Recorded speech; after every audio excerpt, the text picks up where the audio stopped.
जय हिंद एवरीवन, जय हिंद, वंदे मातरम, भारत माता की जय, हर हर महादेव। आई एम प्रथमेश रंजनी और मैं आप सबका बहुत बहुत स्वागत करता हूं डिफेंस वाला के इस अमेजिंग प्लेटफॉर्म के ऊपर। जय हिंद। मेरी वॉइस एंड वीडियो दोनों चीजें क्लियर है बच्चा? एक बार प्लीज कंफर्म कर दो इसमें voice video both are clear. जय हिंद एवरीवन, जय हिंद कैडेट्स, जय हिंद, वंदे मातरम, भारत माता की जय, हर हर महादेव। मेरी आवाज सभी को क्लियरली सुनाई दे रही है? मैं दिखाई दे रहा हूं क्लियरली? एक बार कंफर्म कर दीजिएगा। देन अपन लोग आज के सेशन की हम शुरुआत करते हैं। आज सेशन इंपॉर्टेंट है, यस बहुत इंपॉर्टेंट होने वाला है। और आज के सेशन के अंदर हम एक नई चीज की शुरुआत करने वाले। We are starting the political science, polity हम शुरू करने वाले आज सेशन के अंदर। जय हिंद बेटा, मेरी वॉइस वीडियो क्लियर है? जय हिंद। सौरभ कुमार जय हिंद, ओके। ऋषिकेश प्रीतम जय हिंद, ओके। विशाल जय हिंद, जय हिंद। मेरी वॉइस वीडियो दोनों क्लियर है सभी को? जितने भी फ्रेंड्स हैं जो कि यूट्यूब पर देख रहे हैं, जो अभी ऐप के ऊपर लाइव हैं, ओके। मेरी वॉइस एंड वीडियो दोनों चीजें क्लियर है? मेरी आवाज क्लियरली सुनाई दे रही है? मैं दिखाई दे रहा हूँ? जय हिंद, जय हिंद, वंदे मातरम, भारत माता के जय, हर हर महादेव। ओके चलिए ठीक है, बढ़िया, बहुत बढ़िया बेटा। मेरी वॉइस एंड वीडियो क्लियर है? ओके चलिए ठीक है। अगर मेरी आवाज बढ़िया तरीके से आ रही है, मैं दिखाई दे रहा हूं सही तरीके से, तो चलिए आज के सेशन की हम शुरुआत करते हैं। अब देखो, लास्ट सेशन के अंदर मैंने पॉलिटी के बारे में बात नहीं करी थी। लास्ट सेशन हमारा हिस्ट्री के बारे में था, इतिहास हम लोगों ने पढ़ा था, याद है कि नहीं? हाँ जी याद है, हाँ जी बिल्कुल सही बात है। लास्ट हम लोगों ने हिस्ट्री के बारे में बात करी, इतिहास को पढ़ना कैसे है, किस तरीके से, किस लेवल तक हम पढ़ना है, उसके बारे में ऑलरेडी अपन लोगों ने बात कर ली थी। आज की जो क्लास है, याद रखिएगा, आज हम लोग जो है, आज हम बात करने वाले हैं पॉलिटी के बारे में, पॉलिटिकल साइंस के बारे में बात करने वाले। पॉलिटी बहुत इंपॉर्टेंट सब्जेक्ट है आपका। और देखो, केवल आपके रिटर्न के हिसाब से इंपॉर्टेंट नहीं, आपके एग्जाम के साथ साथ, रिटर्न के साथ साथ एसएसबी के लिए ज्यादा इंपॉर्टेंट है ना, ये चीज याद रखिएगा। रिटर्न केवल रिटर्न क्लियर करने से काम नहीं चलेगा, एसएसबी के लिए पॉलिटी बहुत इंपॉर्टेंट होता है।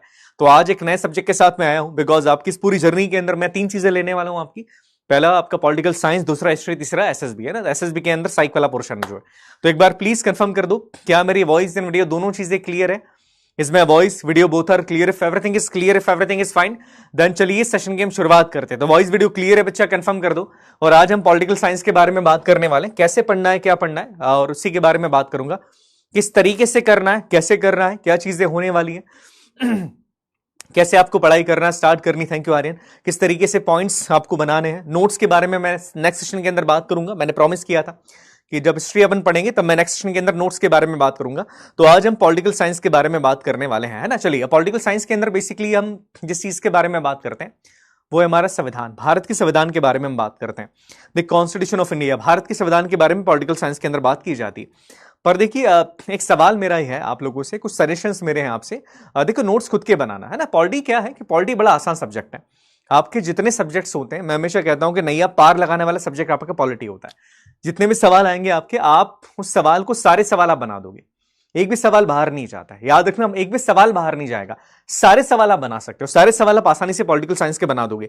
इसके लिए करना क्या है, अपने नोट्स बनाना, नंबर 1 चीज मैंने कही। दूसरी, माइंड मैप, अपन जानते हैं माइंड मैप कैसे बनाना है, आज अपन फिर बना लेंगे।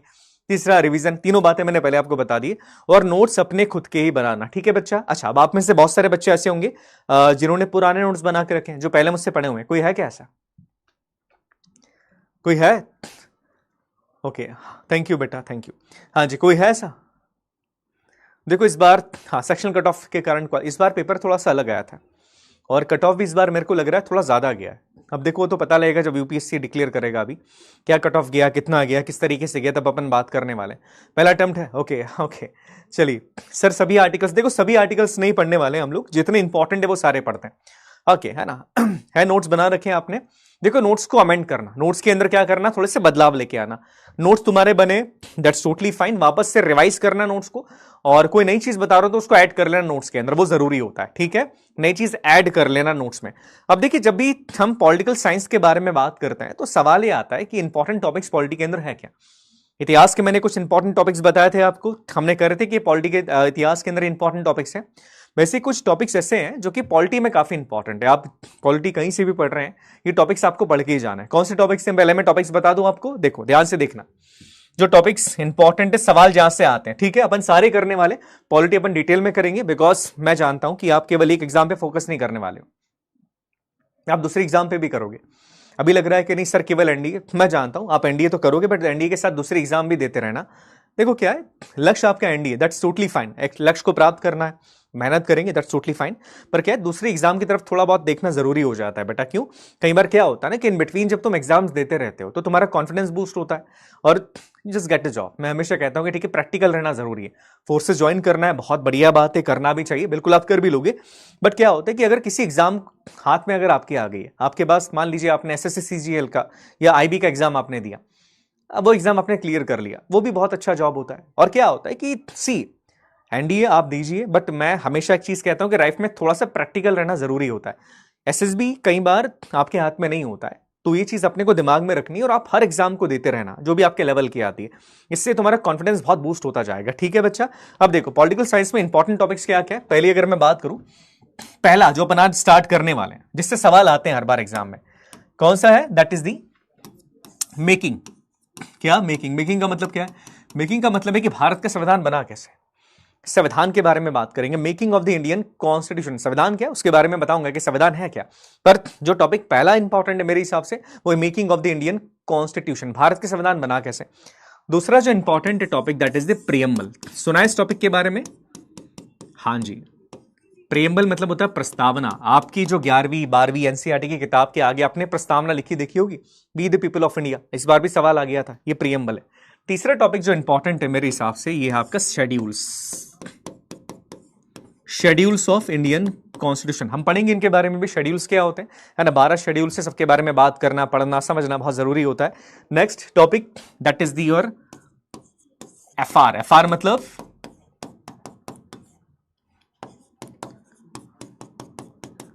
फंडामेंटल राइट्स, बहुत इंपॉर्टेंट है, सवाल इससे आते हैं। फंडामेंटल राइट्स के बाद एक टॉपिक आपका है that is the DPSP. DPSP का मतलब होता है directive principle of state policies. DPSP सवाल आते हैं इससे, डीपीएसपी के बारे में बात करना जरूरी, हमेशा सवाल आएंगे। उसके बाद next topic is your parliament, संसद के बारे में बात करेंगे हम, Lok Sabha Rajya Sabha, parliament is important. Parliament के बाद एक टॉपिक और आता है जिससे मैं नॉर्मली कहता हूं एग्जीक्यूटिव्स के नाम से, जिसमें प्रेसिडेंट के बारे में बात करते हैं, सीएजी के बारे में बात करेंगे, एजीआई के बारे में बात करेंगे, कुछ इंपॉर्टेंट पोस्ट है। इसके बाद जो टॉपिक्स इंपॉर्टेंट है, काफी इंपॉर्टेंट है, ये होता है आपका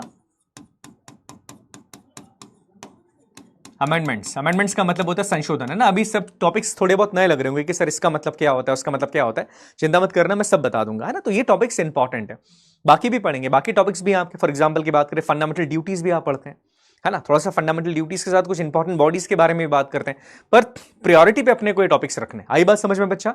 ये टॉपिक्स प्रायोरिटी पे अपने को रखने। प्रायोरिटी पे मतलब पहले इन टॉपिक्स को अपने को करना बहुत जरूरी हो जाएगा। आई बात समझ में? क्लियर है? Got my point? समझ में आ गया?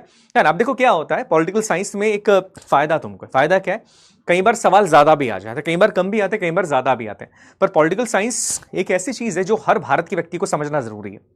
हमारा देश किसके हिसाब से चलता है, कोई बताएगा मुझे? आज हम भारत के अंदर है, भारत, तुम्हारा भारत, मेरा भारत, प्यारा देश अपना भारत, हम सब भारत के अंदर रहते हैं, ठीक है। भारत इज अ नेशन, हमारी कंट्री एक नेशन है, वी आर डेमोक्रेटिक नेशन, टुकड़े जैसा अपना मामला नहीं है। तो भारत किसके हिसाब से चलता है? क्या भारत किसी व्यक्ति के हिसाब से चल रहा है कि भैया भारत जो है वो केवल प्रधानमंत्री जी के हिसाब से चलेगा या केवल राष्ट्रपति जी के हिसाब से चलेगा? नहीं, वैसा नहीं चलता है। क्या भारत किसी इमोशन के हिसाब से चलता है? नहीं, इमोशन के हिसाब से नहीं चलेगा। भारत क्या किसी आइडियोलॉजी के हिसाब से चल रहा है? नहीं, नहीं चलता है। भारत चलता है हमारा संविधान के हिसाब से, जो संविधान में लिखा है अपने को उसको सच मानना पड़ता है और उसी के हिसाब से हम देश को चलाते हैं। यस और नो? सीधी सी बात है, संविधान हमारे देश का सबसे बड़ा कानून है। The supreme law of the land is the constitution of India. Bharat का सबसे बड़ा कानून देश का संविधान होता है, इस बात को दिमाग में रखिएगा। तो देश चलता है संविधान के हिसाब से। जब हम देश के बारे में बात करें तो फिर मैं आर्मी के बारे में बात करूं, नेवी के बारे में बात करूं, एयरफोर्स के बारे में बात करूं, वो भी संविधान के हिसाब से ही चलती है ना। अब देश संविधान के हिसाब से चलता है तो आपको संविधान को जानना बहुत जरूरी है। दूसरी बात देखो, संविधान बहुत सारी चीजों के बारे में बात करता है। संविधान बताता है कि हमारे फंडामेंटल राइट्स क्या है, मतलब भारत में रहते हैं अगर अपन तो अपने अधिकार क्या है, हमारे मौलिक कर्तव्य क्या है, फंडामेंटल ड्यूटीज हमारी क्या है, हमारा सुप्रीम कोर्ट कैसे काम करता है, हमारा हाई कोर्ट कैसे काम करता है, इसके अलावा हमारी पार्लियामेंट कैसे काम करती है, ये सब संविधान के अंदर लिखा गया। तो संविधान को जानना अपने आप में एक बहुत बड़ी चीज हो जाती है। और याद रखना, दुनिया के अंदर, आप याद रखना, दुनिया के अंदर भारत का संविधान सबसे बड़ा संविधान है, पता है कि नहीं? आई बात समझ में? हाँ, दुनिया के अंदर सबसे बड़ा संविधान भारत का संविधान है। तो भारत के संविधान के बारे में जानना बहुत जरूरी है। आई बात समझ में? ओके, क्लियर है? ओके, ठीक है। गॉट माई पॉइंट, समझ में आ गया बेटा? तो आज हम इसी संविधान के बारे में, जर्नी के बारे में बात करना शुरू करेंगे। और आज का जो टॉपिक है वो बहुत बेसिक टॉपिक है। थोड़ा सा लगता है कि इस टॉपिक में इतिहास का टच आ जाता है। ये जो टॉपिक है ना आज का, उसमें हिस्ट्री वाला टच थोड़ा सा आ जाता है। तो आज उसी पॉलिटी के बारे में हम बात करने वाले। और आज का जो टॉपिक है वो हमारा making of the Indian constitution, की भारत का संविधान बना कैसे, कैसे हमारे देश का संविधान बन गया है ना, ये टॉपिक आज हम करने वाले। बिकॉज देखो, संविधान हमारा ऐसे नहीं बन गया था। हम सब जानते हैं कि हमारे देश में लगभग 200 साल तक तो अंग्रेजों ने राज करा। अब 200 साल राज करने के बाद देश आजाद हुआ हमारा, फिर देश का संविधान बनाया गया। तो ऐसे तो नहीं बन गया होगा, थोड़ी बन गया। इट टेक्स सम टाइम, बहुत समय लगा, बहुत लंबी जर्नी थी। कई लड़ाइयां हमने लड़ी, कई साइकोलॉजिकल वॉर्स हम लोगों ने लड़े, है ना। तो कई सारी लड़ाइयों के बाद देश का संविधान बनाया। उसी जर्नी के बारे में आज अपन बात करना शुरू करेंगे, ठीक है। बट पहला सवाल मेरा ये है आपसे, हम बेटा नोट्स जो बनाना है मैं एक्जैक्टली बता दूंगा, किसका नोट्स बनाना है, कैसे बनाना है, चिंता मत करना, अपन सब कर लेंगे। मैंने क्या सिखाया, जस्ट हीव दी पैशंस, थोड़ा धैर्य संयम रखना जरूरी है। धैर्य समय है, संयम नहीं रखा फिर गड़बड़ हो जाती है। अब पहला एक सवाल मैं पूछूंगा, जर्नी के बारे में बात अपन करेंगे। पहले लेक्चर है पॉलिटिकल साइंस का, तो बहुत लोड मत लेना, समझेंगे अपन बढ़िया तरीके से, सही तरीके से पढ़ेंगे और आप सुनिएगा ज्यादा। अच्छा, एक सवाल मेरा पूछूं मैं आपसे, बिकॉज ये सवाल पूछना बड़ा लाजमी है। देश चलता है संविधान के हिसाब से, ये आप सब जानते हैं। हमारे यहां पर लोकसभा के इलेक्शंस हुए, राज्यसभा के इलेक्शंस होते हैं, संविधान के हिसाब से हो रहे हैं। फॉर एग्जांपल की बात करें, अभी हमारे देश में उपराष्ट्रपति का इलेक्शन हुआ था, वाइस प्रेसिडेंट का इलेक्शन हुआ। अब वो इलेक्शन भी संविधान के हिसाब से हुआ, संविधान में लिखा है कि इलेक्शन कैसे होना है। पर एक सवाल बेसिक सा मैं हर क्लास के अंदर पूछता हूं पॉलिटिकल साइंस की, कि संविधान है क्या? संविधान का मतलब क्या होता है बेटा? जैसे हम संविधान के बारे में बात करें, ये किताब है हमारी, the constitution of India, Bharat का संविधान। तो पहला सवाल मेरा ये है आप लोगों से, आप इतने समय से आपने संविधान के बारे में पढ़ा होगा अपने स्कूल के अंदर, अपने कॉलेज के अंदर। पहला सवाल मेरा ये है कि संविधान वास्तविकता के अंदर है क्या? What is the constitution? संविधान है क्या? नोट से आपके ऊपर ही मिल जाएंगे बेटा। अभिषेक, हाँ जी, संविधान क्या है बताइए मुझे। What is the meaning of the Constitution of India? Bharat के संविधान के बारे में बात कर रहे हैं। पर पहला सवाल ये कि संविधान है क्या? मैं कहता हूं कि मैं संविधान को सुप्रीम मानता हूं। संविधान किसी भी धर्म से ऊंचा है। कहते हैं हम कि भैया धर्म जाति संविधान सबसे ऊंचा, संविधान में सब बराबर है। संविधान है क्या भाई? What is the meaning of the constitution of India? संविधान, हाँ बिल्कुल सही बात है। रूल बुक के संविधान, एक किताब है रूल बुक है, ठीक है। और कोई बताना चाहेगा जिसके अकॉर्डिंग हम देश चलाते हैं? Okay, soul of the India, बहुत बढ़िया बात की कि भैया देश की आत्मा है संविधान। और कोई बताएगा? सोचिए, सी देखो क्या है, मेरा मकसद और मेरा मोटिव कभी भी तुमको किसी सब्जेक्ट को पढ़ाना नहीं होगा कि मैं केवल सब्जेक्ट पढ़ा दूं। आई वांट कि आप अपना माइंडसेट डेवलप करो, आप अपने अंदर की चीजों को बाहर रिवील करो, सोचना शुरू कर दो। जब तक नहीं सोचोगे तब तक वो पर्सनालिटी डेवलप नहीं हो पाएगी, है ना। आपको सोचना शुरू करना पड़ेगा। अपने माइंड को डेवलप करने के लिए आपको सोचना बहुत जरूरी होता है। सोचो, जो भी सवाल मैं पूछता हूं, मैं बातचीत करते हुए पढ़ाता हूं, मैं सोचो, जवाब दो, कुछ गड़बड़ होगी तो मैं बता दूंगा, है ना, ठीक है। सेट ऑफ रूल्स हैं, सोल ऑफ इंडिया है, set of rules that run the country. Okay, book है किताब। देखो क्या हुआ, जब हमारा देश आजाद हुआ, हमारा देश आजाद हो गया। अब आजादी के बाद अपने देश में डेमोक्रेसी हम लोग लेकर आएंगे, कि मतलब हमने कहा कि हमारे देश में लोकतंत्र होने वाला है। लोकतंत्र का मतलब होता है लोगों का शासन। हमारे देश में कोई राजा महाराजा नहीं होगा, हमारे देश में कोई एक व्यक्ति महान नहीं होगा। जैसा लोग चाहेंगे वैसा हमारे देश के अंदर होगा। और देश में डेमोक्रेसी है तो देश में एक सरकार होगी। सरकार किसके द्वारा चुनी जाएगी? लोगों के द्वारा सरकार चुनी जाएगी। जैसे अपन वोट देते हैं, वोट देने के बाद जिस भी पॉलिटिकल पार्टी को ज्यादा वोट मिल गए उसकी सरकार देश के अंदर बन जाती। तो हमने कहा कि देखिए, देश को चलाने के लिए हमारे देश में इतने सारे धर्मों के लोग हैं, इतनी सारी भाषाओं को बोलने वाले लोग हैं, इतने सारी वेशभूषाओं को पहनने वाले लोग हैं, इतनी सारी भाषाओं को बोलने वाले लोग हैं, इतनी सारी जातियों के लोग हैं। तो हम एक काम करते हैं, हम देश को संविधान के हिसाब से चलाएंगे। संविधान एक रूल बुक होगी, एक किताब है, रूल बुक होगी, उसमें कुछ रूल्स लिखे। इस रूल्स को आर्टिकल कहा जाता है। आर्टिकल 1, आर्टिकल 2, मतलब रूल 1, रूल 2। और देश इन्हीं आर्टिकल्स के हिसाब से चलेगा, और ये आर्टिकल संविधान के अंदर होंगे। तो देश चलेगा संविधान के हिसाब से। संविधान में लिखा है कि हमारे फंडामेंटल राइट्स क्या है, हम अगर भारत में पैदा हुए हैं, तुम्हारे और मेरे अधिकार क्या है भारत के अंदर। संविधान में लिखा है कि लोकसभा का इलेक्शन कैसे होगा। संविधान में ये लिखा है कि प्रधानमंत्री के पावर क्या है। संविधान में लिखा है कि प्रेसिडेंट के पावर्स क्या क्या है। सारी बातें संविधान के अंदर लिखी गई, बिकॉज संविधान पे हम सबने भरोसा किया है। अब हम किसी एक धर्म के हिसाब से संविधान नहीं बना सकते थे, किसी एक जाति के लिए संविधान नहीं बना सकते थे। तो हमने क्या करा, हमने पूरे भारत के अंदर लोगों की भावनाओं को ध्यान में रखा, उनके मोटिव्स को ध्यान में रखा, उनकी नीड्स को ध्यान में रखा, और हमने देश का एक संविधान बना दिया। और एक कहा गया कि यह देश अब केवल संविधान के हिसाब से चलेगा, किसी व्यक्ति के इमोशंस के आधार पर देश नहीं चलेगा। फॉर एग्जाम्पल की बात करें, हमारा संविधान क्या बोलता है? हमारा संविधान बोलता है कि भैया देश में हम सब इक्वल है, तो क्या देश में जातिवाद हो सकता है? नहीं हो सकता, बिकॉज हम सब देश के अंदर इक्वल है। तो चीज याद रखना कि देश में जातिवाद नहीं रख सकते, हम सब देश में इक्वल है। ये देश का संविधान हमें कहता है। Got my point? तो देखो, देश चलेगा संविधान के हिसाब से, दिमाग में रखिएगा। तुम हो, मैं हूं, संविधान के हिसाब से। संविधान से बड़ा कोई इस देश में नहीं, ना तो पुलिस है, ना सरकार है, ना प्रशासन है। संविधान से बड़ा इस देश में कुछ नहीं है। संविधान यहां पर है, संविधान यहां पर है। और याद रखिएगा, अब जैसे एक न्यूज आई थी लद्दाख वाली, लद्दाख की न्यूज के बारे में पढ़ा आप लोगों ने? मैंने एक वीडियो भी बनाया उस पर कि लद्दाख के अंदर एक प्रोटेस्ट चल रहा है। प्रोटेस्ट क्यों चल रहा है लद्दाख के अंदर? इसका रिलेशन आपके संविधान से है। क्यों चल रहा है, कोई बताएगा मुझे कि लद्दाख के अंदर प्रोटेस्ट क्यों चल रहा है? और ये प्रोटेस्ट 2019 से चल रहा है। 2019 में क्या हुआ? जम्मू एंड कश्मीर रीऑर्गेनाइजेशन किया गया, 2 यूटीज बनाए गए। यूटीज कौन से 2 बनाए गए? एक यूटी बना अपना कश्मीर वाला एरिया और एक यूटी बना लद्दाख को। लद्दाख की यूटी को बोला कि आपके यहां पर स्टेट लेजिस्लेचर नहीं होगा, मतलब लद्दाख में विधानसभा नहीं होगी। कश्मीर में बोला कि आपकी विधानसभा होगी। अब इशू क्या चल रहा है लद्दाख के अंदर? लद्दाख के अंदर जो मेजर डिमांड है, आपने सुना होगा सोनम वांगचुक का नाम, जिनके ऊपर अभी एनएसए लगा दिया गया। अब देखो एनएसए क्या, ये भी संविधान, ये भी पॉलिटी के अंदर आता है। नेशनल सिक्योरिटी एक्ट क्या है, पॉलिटी के अंदर आता है। अब देखो उन्होंने जो डिमांड करी है, वो डिमांड है कि वो चाहते कि लद्दाख को 6ठे शेड्यूल के अंदर रख दिया जाए। देखो मैंने बताया था ना कि शेड्यूल्स वाला आपका एक बड़ा इंपॉर्टेंट लेक्चर है। उनकी डिमांड है कि लद्दाख को 6ठे शेड्यूल में रख दिया जाए। तो सवाल तो यहां पर यह आता है, 6ठा शेड्यूल क्या है? 6ठे शेड्यूल में लद्दाख को रख दिया तो लद्दाख को फायदा क्या मिल जाएगा? तो बहुत सारी चीजें ऐसी बेटा समझना पड़ेगा आपको, ठीक है, जो पॉलिटिक्स से ज्यादा आती है। आप रिलेट कर पाओगे संविधान के साथ अपने आप को, देश के साथ ज्यादा रिलेट अपने आप को कर पाओगे। तो आज अपन इसी जर्नी को शुरू करने वाले, संविधान की जर्नी को अपन शुरू करने वाले हैं ना। पॉलिटिकल साइंस जब भी हम बात कर रहे हैं तो बेसिकली हम संविधान के बारे में बात करेंगे। संविधान की शुरुआत होगी कहां से? तो देखो आज का जो टॉपिक है ये थोड़ा सा ना हिस्ट्री को टच करते हो जाता है, हिस्ट्री के बारे में बात करता है टॉपिक, पर ठीक है पॉलिटिक्स के अंदर ही आता है। टॉपिक है the making of Indian constitution. जो संविधान है, जिस संविधान के हिसाब से आज हमारा देश चल रहा है ना, तुम संविधान को मानते हो, मैं मानता हूं। देश में संविधान को मानना जरूरी है। जो संविधान को नहीं मानेगा साहब, उसको देश में रहने का अधिकार ही नहीं है, बिकॉज संविधान सबसे बड़ी चीज है। यहां पर हम किसी धर्म जाति के बारे में बात नहीं कर रहे हैं, यहां पर हम संविधान के बारे में बात कर रहे हैं। अब आज का जो टॉपिक है वो टॉपिक सबसे इंपॉर्टेंट मुझे इसलिए लगता है बिकॉज आज का टॉपिक ये कहता है कि हमारा संविधान बना कैसे, the making of the Indian constitution, के देश का संविधान कैसे बना। आसानी से बन गया होगा क्या? संविधान बनाने में कितना समय लगा? बहुत समय लग गया। और जिस टाइम पर देश का संविधान बनके तैयार हुआ उस टाइम पर देश में राज किसका? अंग्रेजों का राज है। तो क्या हमारा संविधान इतनी आसानी से बन गया होगा? अंग्रेजों ने इतनी आसानी से संविधान बनाने दिया होगा? क्या लगता है बेटा? मुश्किल है, जर्नी बहुत मुश्किल है। अपन करेंगे इसके बारे में बात, इसी जर्नी के बारे में बात करने वाले। बट संविधान को बनाने की जर्नी बहुत मुश्किल है। पर क्या हमारे देश का संविधान ऐसे ही बन गया? ऐसे ही बन गया होगा? हाँ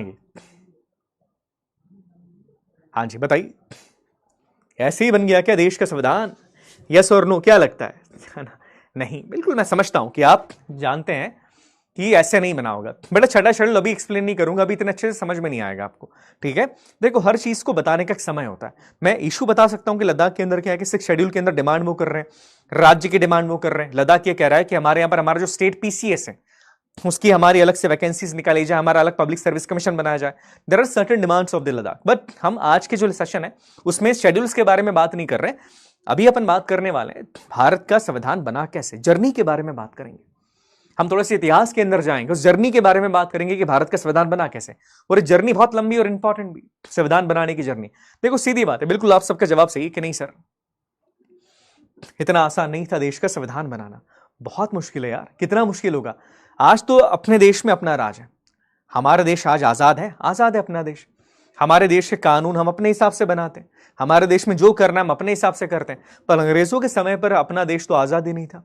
उस टाइम पर भी अपन ने संविधान बनाने के लिए अंग्रेजों से लड़ाई लड़ी है, और वो लड़ाई बहुत लंबी है, बहुत लंबी लड़ाई लड़ी है बेटा। उसी लड़ाई के बारे में आज मैं बात करने वाला हूं। अब हमारे देश में अंग्रेजों ने 200 साल तक शासन किया है।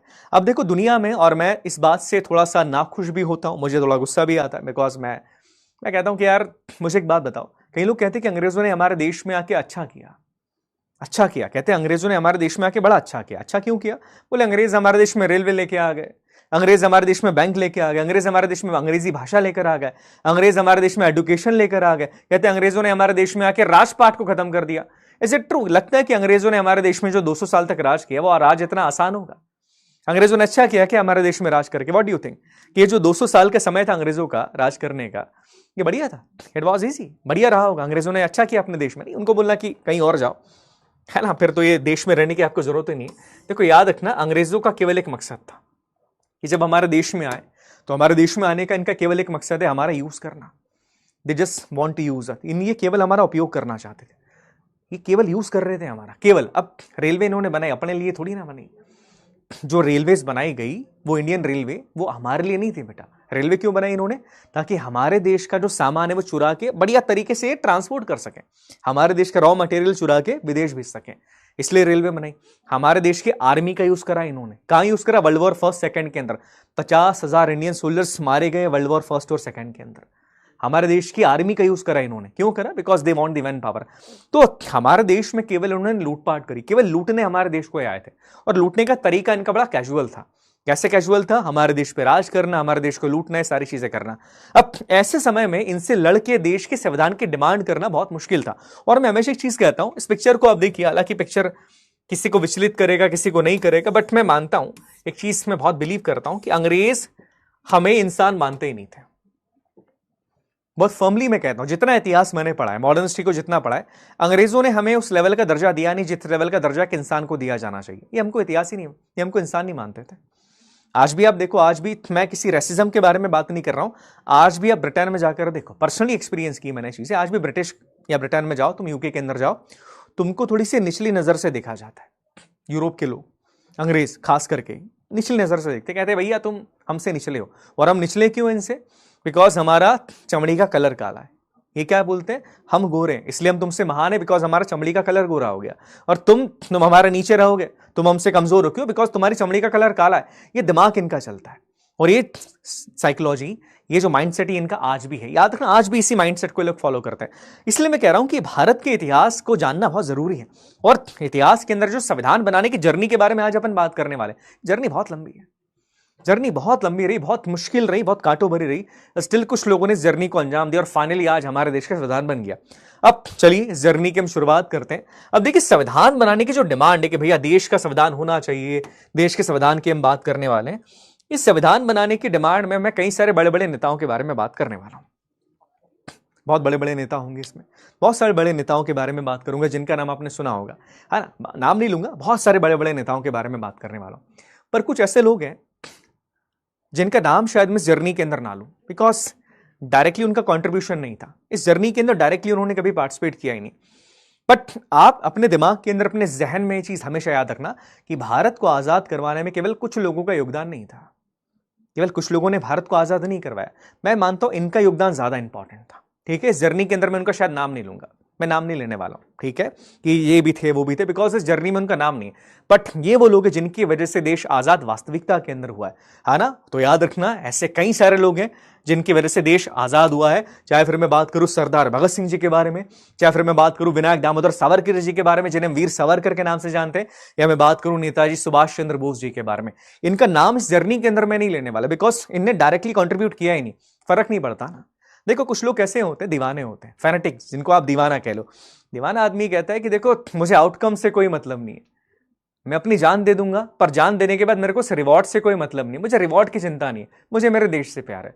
मेरा लक्ष्य देश को आजाद करवाना है। देश आजाद होने के बाद मेरे को कौन सा पद आप देते हो, कितनी आप मेरे को रिस्पेक्ट देते हो, मेरा कहां स्मारक लगवाते हो, मेरा कितना नाम हो जाएगा, मेरे को इससे फर्क नहीं पड़ता। I don't care. मुझे केवल फर्क पड़ता है मेरे देश से कि मेरा देश आजाद होना चाहिए। माइंडसेट बड़ा क्लियर है, थॉट प्रोसेस बड़ा क्लियर है, मैं वही चीज कह रहा हूं। तो ये ऐसे लोग हैं, याद रखिएगा, ठीक है। तो ये पॉइंट याद रखना, this is the most important thing. ये कुछ लोग ऐसे हमारे देश के जिनका नाम शायद आप कहीं नहीं सुनोगे, बहुत कम सुनते हो, पर वास्तविकता में देश को आजाद इन्होंने ही करवाया था ना। ये चीज याद रखिएगा। गॉट माय पॉइंट समझ में आ गया? आगे बढ़े बेटा, ठीक है, क्लियर है ना। चलिए आगे। कुछ लोग क्रेडिट नहीं लेना चाहते, बिल्कुल सही बात है। सी देखो, क्रेडिट लेने की इच्छा कमजोर आदमी करता है। जिसका माइंडसेट बड़ा स्ट्रांग है ना, उसको क्रेडिट की चिंता नहीं है। वो बोलेगा मैंने मेरा काम किया, मैं निकल जाता हूं। फॉर एग्जाम्पल की बात करें, हमारे देश की जो खुफिया एजेंसी है रॉ के अंदर कितने सारे लोग हैं इंटेलिजेंस एजेंसीज के अंदर, उनको क्रेडिट की चिंता नहीं है, वो अपना काम करके निकल जाते हैं, उनको फर्क नहीं पड़ता। फॉर एग्जाम्पल की बात करें, हमने ऑपरेशन सिंदूर किया, ऑपरेशन सिंदूर हमने किया, बालाकोट स्ट्राइक हम लोगों ने करी। ऑपरेशन सिंदूर के बारे में बात करें, ऑपरेशन सिंदूर हमने किया तो आपने देखा होगा एग्जैक्ट लोकेशन वहां पर मिली है। जो टेररिस्ट कैंप थे उनकी एग्जैक्ट लोकेशन मिली। लोकेशन किसने लाके दी? लोकेशन किसने लाके दी? अरे एयरफोर्स ने लोकेशंस पे बॉम्ब गिराए, ये बात सच है। वो एग्जैक्ट लोकेशन किसने लाके दी कि साहब ये लोकेशन पे एनिमी है, यहाँ पर एनिमी का कैंप है, यहाँ पर जो है नॉर्मली अपन बात करें कि यहाँ पर नॉर्मल पॉपुलेशन नहीं है, सिविलियंस यहाँ पर नहीं, किसने लाके दी? इंटेलिजेंस एजेंसीज ने लाके दी। उनका नाम भी शायद तुम कभी नहीं सुनने वाले, वो नाम लेंगे ही नहीं अपना कभी कि भैया हमने करा ऐसा। वो अपना काम करके निकल गए, उनको फर्क नहीं पड़ता, इच्छा ही नहीं है, इच्छा नहीं वो चीज करने की। तो चीज याद रखिएगा, ठीक है। तो ऐसे लोगों के बारे में शायद मैं नाम ना लूं उनका, तो स्टिल ये योग लोगों का योगदान भी याद सबसे ज्यादा रहा है, ठीक है, याद रखिएगा। गॉट माय पॉइंट, समझ में आ गया? ओके, चलिए अब इस जर्नी की शुरुआत के बारे में अगर मैं बात करूं तो देखिए, अंग्रेजों से पहली बार जो व्यक्ति संविधान की डिमांड कर रहा है ना, उस व्यक्ति के बारे में आप सब जानते हैं, बहुत बड़े नेता भारत के पहली बार इस संविधान की डिमांड करते हैं, है ना। संविधान की डिमांड, संविधान क्या है? इन्होंने कहा कि देखो आप हमारे देश पे राज कर रहे हो, ठीक है, अंग्रेज हमारे देश पे राज कर रहे हैं, ठीक है, आप हमारे देश पे राज करो, पर हमारे देश पे आप राज कर रहे हो तो एक संविधान के हिसाब से करो, एक रूल बुक आप बनाओ, एक किताब आप बनाओ, कुछ कानूनों की किताब आप बनाओ, और इस कानूनों की किताब के हिसाब से आप हमारे देश पे राज करो। और ये कहने की पहली बार कोशिश जिस व्यक्ति ने की थी वो भारत के सबसे बड़े नेताओं में से है, इन्हें मैं बहुत बड़ा नेता मानता हूं। आज महाराष्ट्र में आप कहते हैं ना कि आप महाराष्ट्र के अंदर अगर आप देखो तो 2 फेस्टिवल्स बड़े फेमसली मनाए जाते हैं। पहला कौन सा? गणेश चतुर्थी, गणेश उत्सव, दूसरा छत्रपति शिवाजी महाराज की जयंती। दोनों की शुरुआत इन्होंने करी। किसके बारे में बात कर रहा हूं? मैं बात कर रहा हूं बाल गंगाधर तिलक जी के बारे में। तो देखो सवाल कई बार एग्जाम के अंदर आ जाता है कि पहली बार कोई व्यक्ति संविधान की डिमांड कर रहा है ना, ध्यान से मेरी इस बात को सुनिएगा, कि कोई व्यक्ति पहली बार बोल रहा है कि नहीं देश का संविधान होना चाहिए, अंग्रेजों से पहली बार डिमांड कर रहा है कोई व्यक्ति, वो व्यक्ति थे बाल गंगाधर तिलक जी। ध्यान से मेरी बात सुनिएगा, क्या नाम है इनका?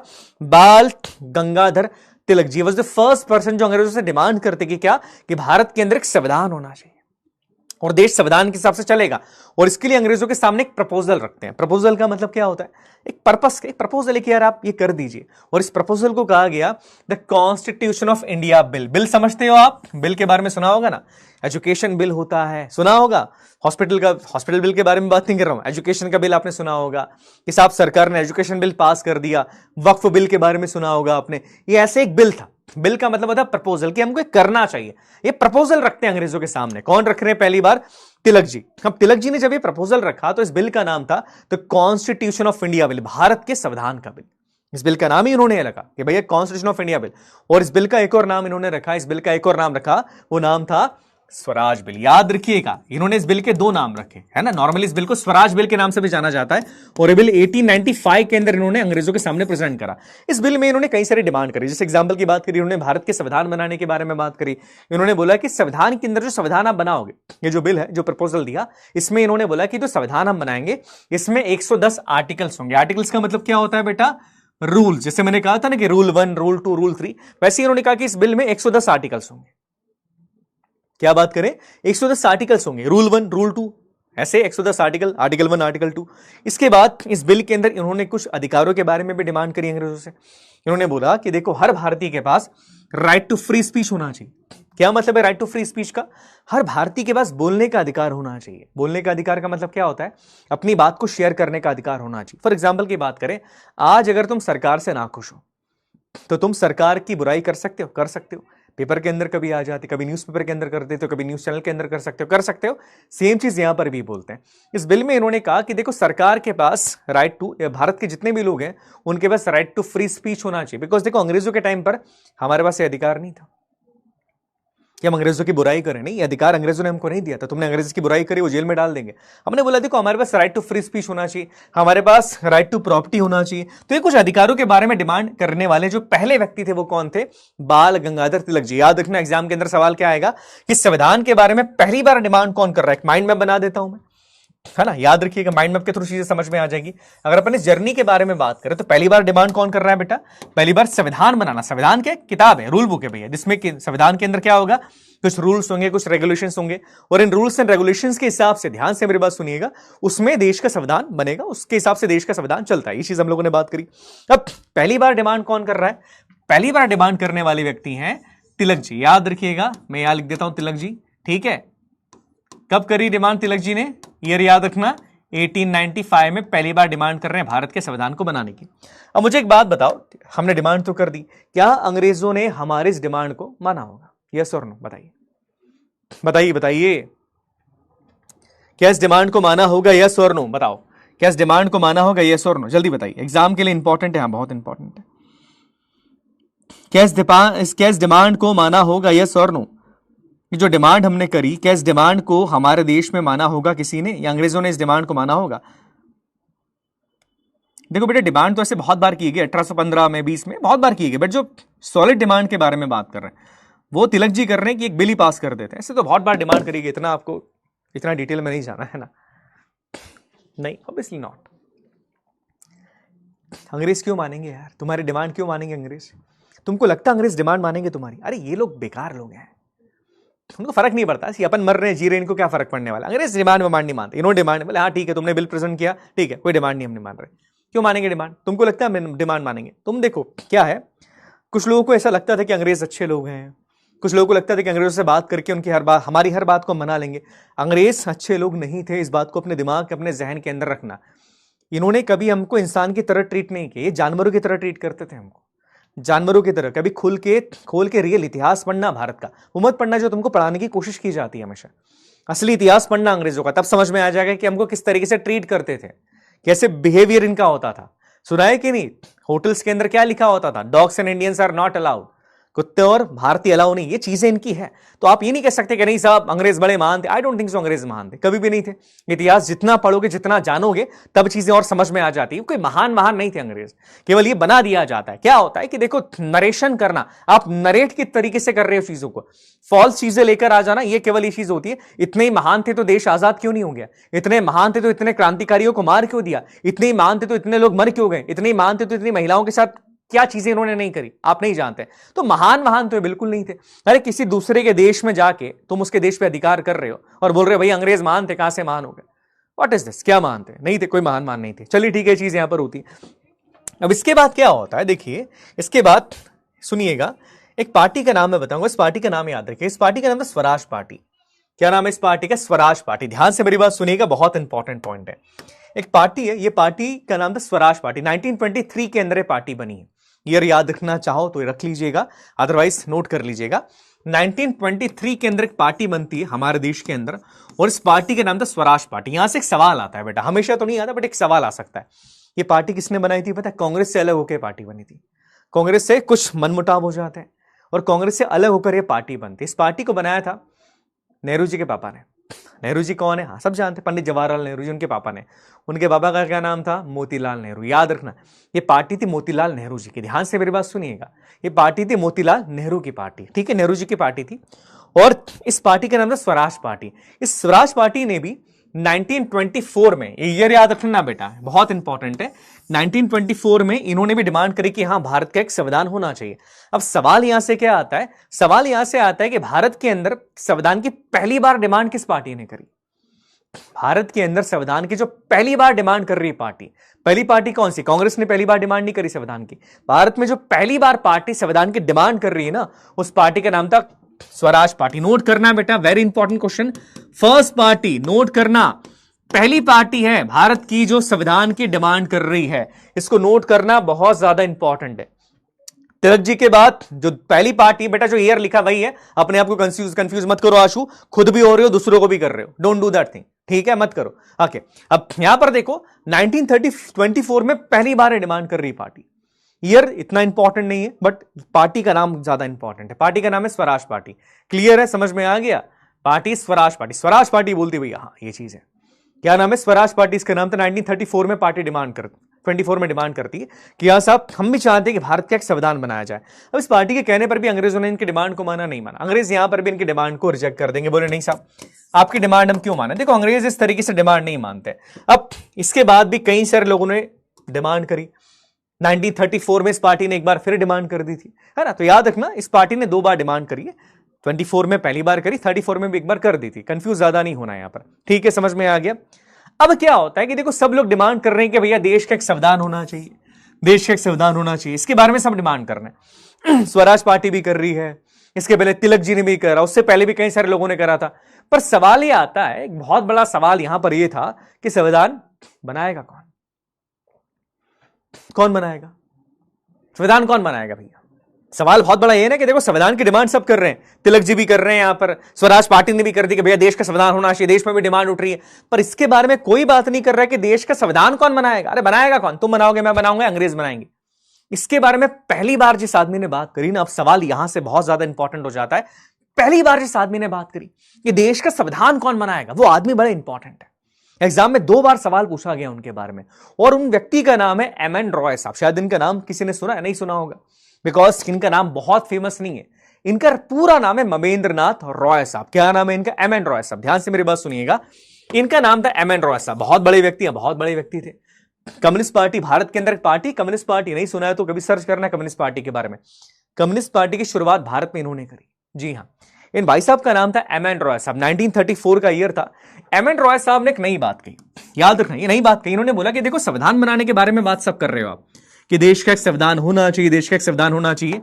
इन्होंने बोला कि देखो, देश का संविधान होना चाहिए, पर देश का संविधान बनाएगा कौन? इन्होंने पहली बार ये बात करी, और ये सवाल बहुत बार पूछा जाता है। इन्होंने पहली बार एक आइडिया दिया, बोले देखो, देश का संविधान बनाने के लिए हम एक संविधान सभा का निर्माण करेंगे। क्या बोल रहे हैं? देश का संविधान बनाने के लिए हम एक संविधान सभा का निर्माण करने वाले हैं। इन्होंने कहा कि कॉन्स्टिट्यूशन बनाने के लिए हम एक कॉन्स्टिट्यूएंट असेंबली का निर्माण करेंगे। कॉन्स्टिट्यूएंट असेंबली का मतलब होता है संविधान सभा।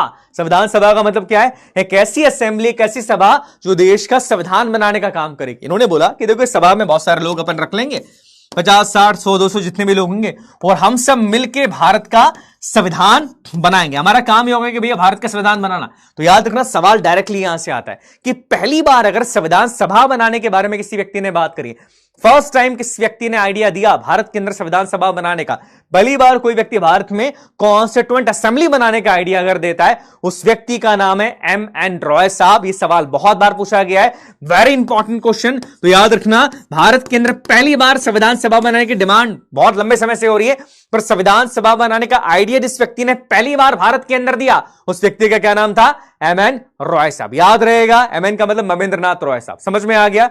क्लियर है? क्लियर हो गया बेटा? समझ में आ गया यहां तक? Got my point? हाँ जी, हाँ, रियल पिक्चर है बेटा इनका। ठीक है बेटा, कंफ्यूज मत हो। नेहरू रिपोर्ट हो रही है, वो अपन इतिहास में पढ़ेंगे यार। काहे के लिए कंफ्यूज हो रहे पॉलिटी में? इतिहास में ही पढ़ाऊंगा ना, वो अपन इतिहास में पढ़ेंगे। अभी कंफ्यूज नहीं होना है। काहे के लिए अपने आप को कंफ्यूज करते हो? क्लियर हो गया बच्चा? याद रखना। चलो, माइंड मैप के अंदर बना ले एक बार अपन। और कहां गया भैया माइंड मैप? देखो, इसी में बनाएंगे वापस। हाँ जी, अब इसके बाद क्या है? इसके बाद अपन ने देखा कि पहली बार एक डिमांड करी थी एक पार्टी ने। कब? कौन सी पार्टी थी वो? स्वराज पार्टी। याद आ गया? स्वराज पार्टी ने कब डिमांड करी? 1924 में करी, है ना। इसके बाद हमने देखा कि फर्स्ट टाइम कोई व्यक्ति अगर डिमांड कर रहा है संविधान सभा के बारे में, है ना, उनका नाम था एम.एन. रॉय साहब। ये नोट कर लीजिएगा, कौन है? एम.एन. रॉय साहब। संविधान सभा के बारे में बात करेंगे कब? 1935 में। और याद रखना, ये बात कर रहे हैं, ये फर्स्ट टाइम बात कर रहे हैं संविधान सभा के बारे में, कॉन्स्टिट्यूएंट असेंबली बनाने के बारे में बात कर रहे हैं। संविधान बनाने के बारे में बात नहीं कर रहे हैं, पहली बार ये बात करें संविधान के निर्माण के बारे में। माफ कीजिएगा, 1934 में। क्या नाम है इनका? एम.एन. रॉय साहब। एम.एन. रॉय साहब पहली बार डिमांड करते हैं कि भारत में संविधान बनाने के लिए संविधान सभा का निर्माण किया जाना चाहिए। तो देखो, सवाल एम.एन. रॉय साहब से ज्यादा आते हैं, बिकॉज संविधान के बारे में तो बहुत बहुत बार बात हुई। 1815 के अंदर भी हुई, है ना। उसके बाद हमने देखा 1895 के अंदर भी हुई। हाँ, स्वराज पार्टी भी कर रही, नेहरू रिपोर्ट भी कर रही, बट सबसे पहली बार संविधान बनाने के बारे में जो व्यक्ति बात कर रहा है कि भैया देश का संविधान बनाना है और संविधान बनाने के लिए संविधान सभा का निर्माण किया जाए, कॉन्स्टिट्यूशन बनाने के लिए कॉन्स्टिट्यूएंट असेंबली का निर्माण किया जाए, वो व्यक्ति ज्यादा इंपॉर्टेंट हो जाता है। और वो व्यक्ति कौन है? एम.एन. रॉय साहब। क्लियर हो गया? समझ में आ गया? यहां तक क्लियर हो गया? आगे बढ़े, यहां तक क्लियर है? एम.एन. रॉय तक क्लियर हो गया? प्लीज कंफर्म कर दो, फिर अपन आगे बढ़ते हैं, बिकॉज आगे कहानी थोड़ी और इंटरेस्टिंग होती जाएगी। देखो, सवाल आते हैं यहां से। ठीक है, यहां तक क्लियर हो गया? एम.एन. रॉय साहब तक क्लियर है सभी को? एम.एन. रॉय मतलब महेंद्र नाथ रॉय साहब, याद रखिएगा, बहुत इंपॉर्टेंट व्यक्ति हैं, बहुत इंपॉर्टेंट है भैया।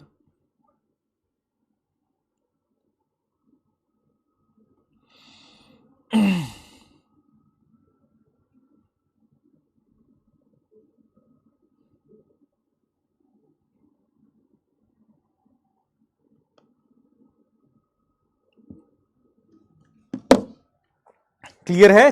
क्लियर हो गया? हाँ ना, चलो क्लियर हो गया, क्लियर है, बिल्कुल सही बात है। क्लियर क्लियर सेम ही है। ओके, सही बात है। क्लियर हो गया? क्लियर है बच्चा, है ना। चलिए ठीक है।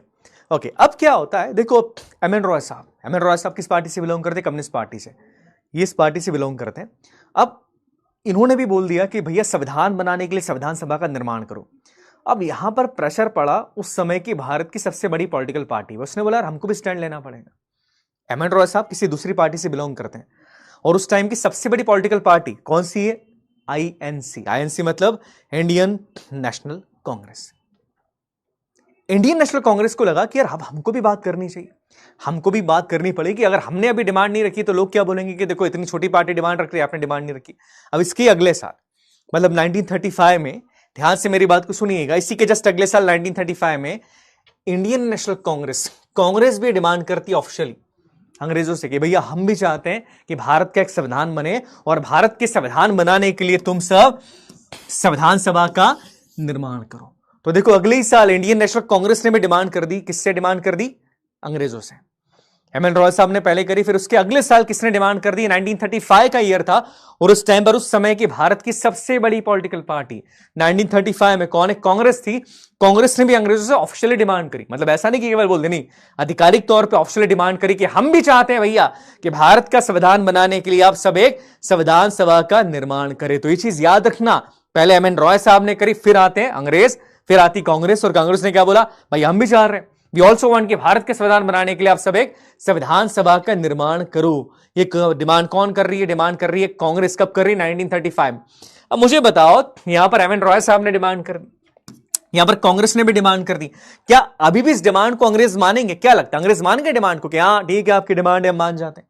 आपने बोला हम मान जाते हैं, क्या अभी भी अंग्रेजों की इस डिमांड को माना जाएगा? या हमारी डिमांड को अंग्रेज मान जाएंगे कभी? अच्छा, कांग्रेस ने बोल दिया, कांग्रेस ने बोला तो करना पड़ेगा। क्या इस डिमांड को अंग्रेज मान जाएंगे? क्या लगता है? अंग्रेजों ने मान ली डिमांड हमारी कि हाँ ठीक है, अच्छा आपने बोला है, बिल्कुल आपकी डिमांड हम मान लेते। क्या लगता है? लगता है?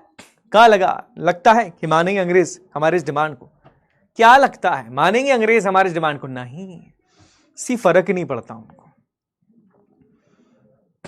ब्रिटिशर्स डजंट केयर, उनको फर्क नहीं पड़ता। मुझे फर्क नहीं पड़ता, बस वही चीज है कि कौन मेरे बारे में क्या बोलता है ना, वही चीज है। हाँ, तो इनको भी फर्क नहीं पड़ता।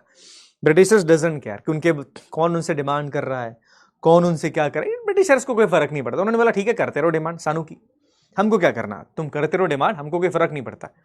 ये चीज याद रखना, डिमांड्स करना और डिमांड मानने में बड़ा अंतर होता है। तुम डिमांड करते हो पापा से, पापा ये चाहिए, पापा कार दिला दो, पापा बाइक दिला दो, डिमांड करते रहो, फर्क पड़ रहा है, पापा बोले हाँ दिला देंगे, वही चीज है, दिलाएंगे, बस वो दिलाएंगे वाला चलता रहता है। ये चीज यहां पर भी थी, आई बात समझ में? हाँ, ये चीज यहां पर थी। तो ये चीज थी कि फर्क नहीं पड़ा इनको। अब इसी बीच क्या है, इसी बीच एक बहुत बड़े नेता कांग्रेस के, वो एक बहुत अच्छी बात बोलते हैं। अब इनका स्टेटमेंट एग्जाम में 2 बार पूछा गया। कौन है वो कांग्रेस के बहुत बड़े नेता? कांग्रेस के बहुत बड़े नेता वो थे पंडित जवाहरलाल नेहरू जी। 1938 में ये एक बहुत बड़ा स्टेटमेंट देते कांग्रेस की तरफ से। 1938 आ चुका है, देखो समय बीतता चल रहा है, 34, 35, 38 तक आ चुका है। 1938 में क्या होता है कि जवाहरलाल नेहरू जी कांग्रेस की तरफ से अंग्रेजों के सामने 2 डिमांड रखते हैं। अभी डिमांड इनकी जायज थी। क्या कहते हैं नेहरू जी? देखो नेहरू जी कहते हैं कि देखिए संविधान सभा बनाने की डिमांड तो हम बहुत लंबे टाइम से आपसे कर ही रहे हैं। मतलब इन्होंने क्लियरली कहा कि देखिए देश का संविधान बनाने के लिए आप कॉन्स्टिट्यूंट असेंबली बनाओ, संविधान सभा बनाने की डिमांड तो हम बहुत लंबे टाइम से कर ही रहे हैं। अब नेहरू जी ने 1938 में इसमें 2 डिमांड और रखी। इन्होंने पहले डिमांड रखी कि देखिए संविधान सभा के अंदर जितने भी लोग होंगे मतलब सीधी बात है ना, देश का संविधान बनाने वाले लोग कौन होंगे? जो संविधान सभा के मेंबर्स होंगे। संविधान सभा के अंदर बहुत सारे लोग होंगे और ये सारे लोग मिलकर क्या करने वाले? यही सारे लोग मिलकर हमारे देश का संविधान बनाएंगे। तो नेहरू जी ने पहली डिमांड रखी क्या कि देखिए भैया पहली डिमांड हमारी ये है कि सारे के सारे जितने भी लोग हैं, ये सारे के सारे लोग होने चाहिए आपके इंडियंस। संविधान सभा में सारे लोग इंडियंस होने चाहिए। पहली बात नेहरू जी ने क्लियरली कर दी। नेहरू जी को डर था, कांग्रेस को डर था कि अगर अंग्रेजों ने हमारी बात मान ली कि ठीक है संविधान बनाने के लिए संविधान सभा का निर्माण कर लो, और अगर इन्होंने इस संविधान सभा में सारे अंग्रेजों को रख लिया, मतलब संविधान हमारा बनाए कोई गोरा तो अपने हिसाब से बना लेंगे वो। तो इन्होंने पहली डिमांड कर दी, बोले देखो भैया हमको विदाउट आउटसाइड इंटरफेरेंस चाहिए, बाहर के आदमी की दखल नहीं चाहिए हमको। बाहर के आदमी की दखल नहीं चाहिए कि बाहर का आदमी बना रहा है हमारे साथ, ना ये नहीं चलेगा। हमको क्या चाहिए? बोले हमको चाहिए हमारे देश के संविधान केवल हम बनाएंगे, हमारे देश के संविधान बनाने का अधिकार केवल हमारे पास होगा। जो इंडियंस है, जो भारतीय हैं, केवल हम ही हमारे देश के संविधान बनाएंगे, कोई और बाहर का आउटसाइड इंटरफेरेंस नहीं चाहिए। बोले अच्छा ठीक है। दूसरी डिमांड है और ये करते हैं कि जितने भी लोग हैं ना, जितने भी लोग संविधान सभा के अंदर है, ये सारे के सारे लोग होने चाहिए इलेक्टेड। मतलब ऐसा नहीं कि संविधान सभा में किसी के चाचा का लड़का आ गया कि भैया हम बहुत बड़े नेता के चाचा के बेटे हम आ जाएंगे, नहीं ऐसा नहीं। इलेक्टेड भारत के लोग चुन के भेजेंगे भैया, वही देश के संविधान बना सकते हैं। हर कोई नहीं बना सकता कि पड़ोसी आ गया, नेताजी के बेटे आ गए, नहीं ये नहीं होगा। जिसको भारत के लोग चुनकर भेजेंगे ना संविधान सभा के अंदर, इलेक्शन साफ करवाओ प्रॉपरली। इलेक्शन में जो चुनाव जीतेगा, चुनाव जीतने के बाद जो चुन के भेजेंगे वही चुने हुए लोग भारत का संविधान बनाएंगे। और ये दो डिमांड्स कौन कर रहे हैं? पंडित जवाहरलाल नेहरू जी कर रहे हैं। देखो दोनों डिमांड्स क्या लग रही है आपको? वैलिड डिमांड्स है? आपको क्या लगता है? पहली डिमांड है कि सीधी बात है कि भैया इसमें इंडियंस होने चाहिए सारे के सारे। दूसरी डिमांड ये कि जितने भी लोग हैं वो इलेक्टेड होने चाहिए। आपको क्या लगता है? Are this demands are valid? ये वैलिड डिमांड है क्या उनकी? डिमांड्स बढ़िया है उनकी? बताइए, वैलिड डिमांड है? यस और नो बताइए। Are this demands are valid और नॉट? वैलिड डिमांड्स है कि नहीं तुम तो ये बताओ पहले, उसके बाद अपन आगे बात करेंगे। ये डिमांड्स वैलिड है या नहीं है? कि नहीं इनवैलिड डिमांड है कि भाई ज्यादा ही मांग लिया आपने, ऐसा कुछ है क्या? व्हाट डू यू थिंक, क्या लगता है?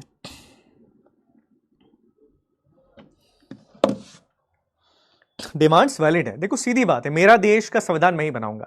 अच्छा मेरे को एक बात बताओ, थोड़ी पर्सनल बात कर रहा हूं मैं, है ना, मैं पूछता बात तुमसे मैं ज्यादा करूंगा हमेशा, है ना, इस चीज के लिए रेडी रहना, थोड़ी सी बात मैं ज्यादा करता हूं। मुझे एक बात बताओ, पर्सनली इंडिया नाम ज्यादा बेटर लगता है कि भारत ज्यादा बेटर लगता है?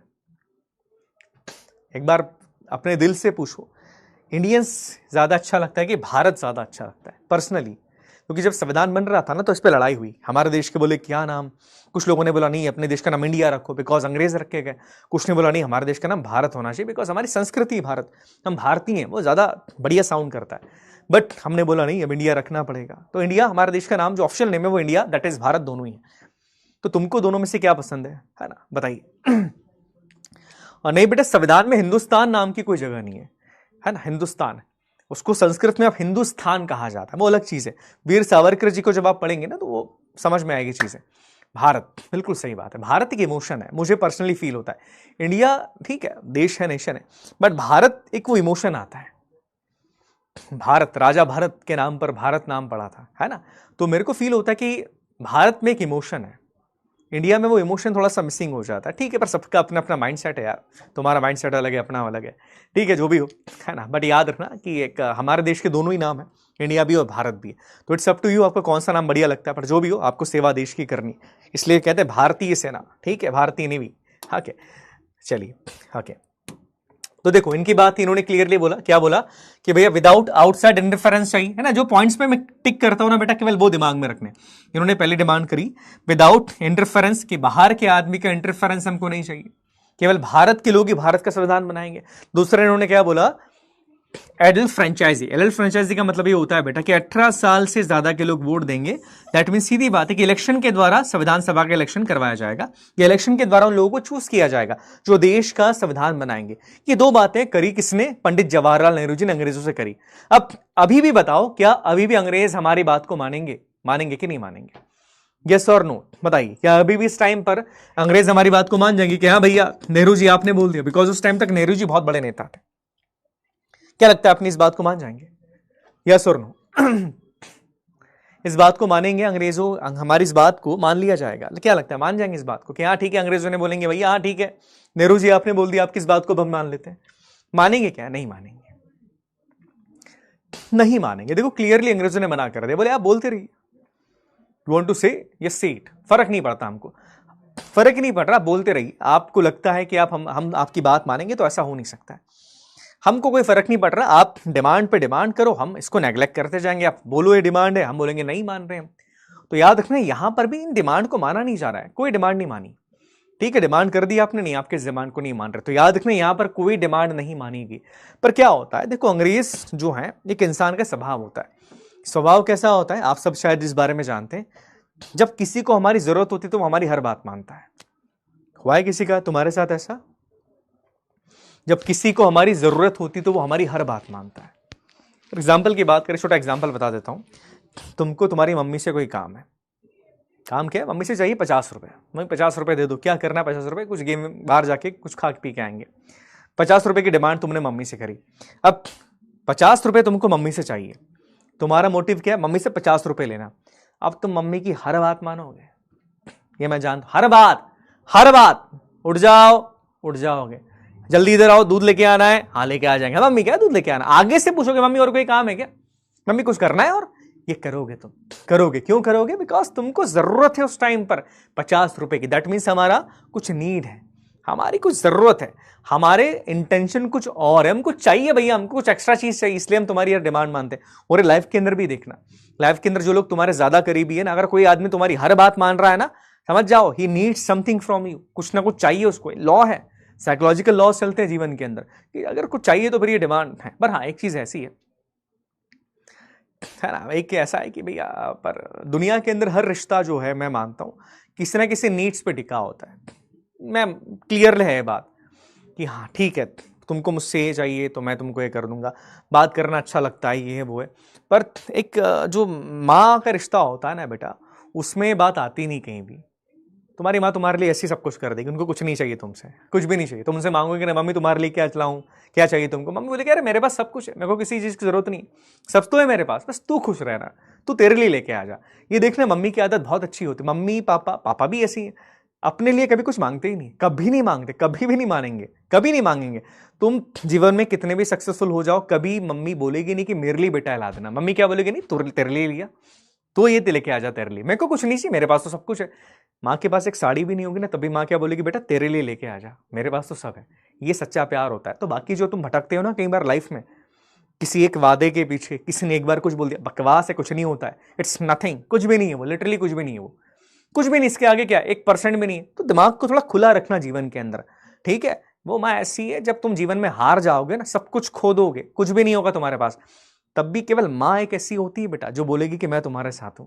बाकी का मतलब है तुमसे, है ना। हारने वाले का हाथ कोई नहीं पकड़ता, जीतने वाले के साथ सब खड़े रहते हैं कि जीता है, इसके साथ खड़े रहूंगा तो मेरे को फायदा मिल जाएगा। हारने वाले के साथ कौन देगा? माँ नहीं छोड़ती कभी। इसलिए हम लाइफ की जो कई सारी मिस्टेक्स हम करते हैं, एक बहुत बड़ी मिस्टेक करते हैं, और शायद ये मिस्टेक मैंने मेरी लाइफ में बहुत बार करी। मम्मी से हम कई बार बहुत गलत वे के अंदर बात कर लेते हैं, तुत्कार देते हैं मम्मी को, करते हैं।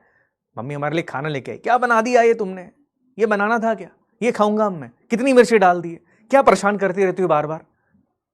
दिमाग में एक चीज रखना कि बेटा, वो जो लेडीज है ना जिसकी तुम इतनी अभी बेइज्जती कर रहे हो, क्लियरली उसने अपना सब कुछ तुम्हारे लिए दे दिया है, और वो अपने जीवन में कभी कुछ मांगेगी भी नहीं, है ना, वो कभी नहीं मांगेगी। और याद रखना, इस धरती पे सबका टाइम लिमिटेड है, सबको एक बार जाना है महादेव के पास।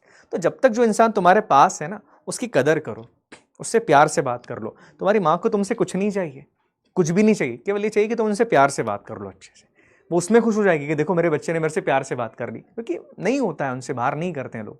समझ रहे हो इस बात को, है ना। बहुत छोटी छोटी चीजें लाइफ की यार, उसको समझोगे तो जीवन तुम्हारा बहुत अच्छा हो जाएगा, और तुम्हारे पेरेंट्स को खुश रखोगे तो तुम्हारी लाइफ तो ऐसी बहुत अच्छी हो जाएगी। तो कभी बदतमीजी से बात मत करना यार। हम लोग कभी कर देते हैं, बाद में क्या होता है मैं जानता हूं, अपने को गिल्ट भी होता है, मेरे को तो बड़ा होता था। गिल्ट होता है ना, तुमको होता है कि नहीं? होता ही होगा, मेरे बच्चों को भी होता होगा। पर वो गिल्ट इतना होता है कि अपन बाद में मम्मी से आके सॉरी भी नहीं बोल पाते, और बिलीव में सॉरी बोलोगे तो मम्मी को कोई बात याद भी नहीं रहेगी। बोले कौन सी बात के लिए सॉरी बोल रहा है? इतना बड़ा दिल है माँ का, याद भी नहीं रहेगी माँ को कौन सी बात की, किस चीज के लिए तुम सॉरी बोल रहे हो। इतना बड़ा दिल है। और तुम पूछ लो जिससे तुम फोन पे बात करते हो, एक दिन बात मत करो, फिर बोलना कितना बड़ा दिल है, 4 बार सुनाएंगे तुमको। तो यार क्यों डिफरेंसेस हैं बहुत ज्यादा। ओके चलो आगे बढ़ते हैं, है ना। अब देखो इन्होंने बोला वही चीज थे, अपन उस पर डिमांड पे आ गए थे, मैं थोड़ा सा भटक गया था, इमोशनल हो गया था। चलो अपन बात कर रहे थे नेहरू जी के बारे में। अब देखो नेहरू जी ने जो भी करा, अब इस टाइम पर क्या हुआ, अंग्रेजों को हमारी पड़ी जरूरत। जैसे हमको पड़ती कई बार 50 रुपए की जरूरत, अब हमको 50 रुपए की जरूरत पड़ती है तो हम मम्मी की हर बात मानते, मम्मी ऐसा है वैसा, मानते मम्मी की हर बात, हम हर बात मानते मम्मी की।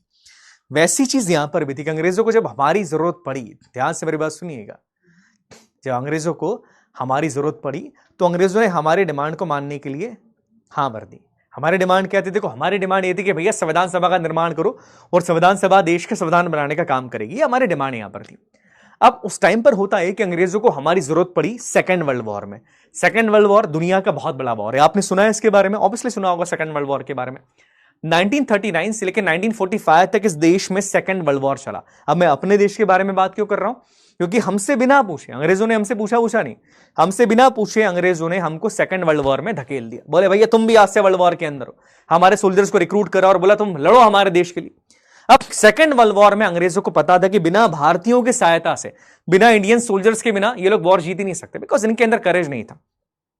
देखो वॉर केवल बंदूकों से नहीं लड़ा जाता, वॉर लड़ा जाता है करेज से। करेज होना चाहिए ना, दुश्मन तुम्हारे सामने, तुमको मैंने तार तेवार दे दिया, बहुत बढ़िया वेपन होता है तार तेवार, बहुत बेहतरीन वेपन है। पर तुम्हारे अंदर जिगरा नहीं खड़े होके वेपन को लोड करके उसको फायर करने का, तो तुम कुछ कर पाओगे कि नहीं कर पाओगे।